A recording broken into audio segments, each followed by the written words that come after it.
गर्मियों के मौसम में जब सूरज की किरणें ज़मीन पर पड़ती हैं तो सतह ज़मीन और ज़मीन के ऊपर मौजूद फ़िज़ा गर्म हो जाती है और गर्म फ़िज़ा की वजह से ज़मीन की सतह से पानी की एवापोरेशन का अमल होता है।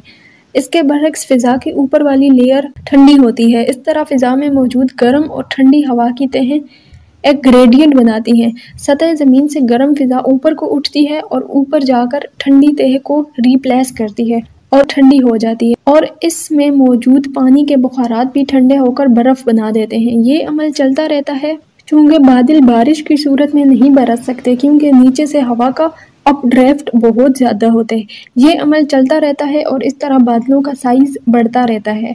जब बादल का साइज़ बहुत बढ़ जाता है तो इसमें मौजूद बर्फ़ के पार्टिकल्स एक दूसरे से टकराते हैं और इस तरह चार्जेस बादल में जमा होने शुरू हो जाते हैं। नेगेटिव चार्ज बादलों की निचली तरफ होता है जबकि पॉजिटिव चार्ज ऊपर की तरफ होता है।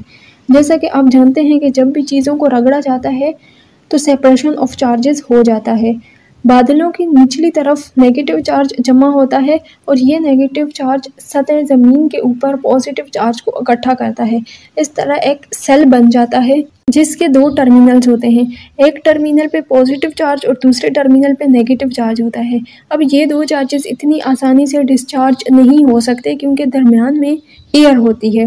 दो किस्म के चार्जेस जब डिस्चार्ज होते हैं तो बिजली बनती है और हमें थंडरस्टॉर्म यानी लाइटनिंग की सूरत में नज़र आते हैं। लाइटनिंग के अमल के बाद आवाज़ भी सुनाई देती है। इस लाइटनिंग के अमल से अक्सर इमारतों, दरख्तों और साथ ही साथ इंसानों का जानी नुकसान भी हो जाता है।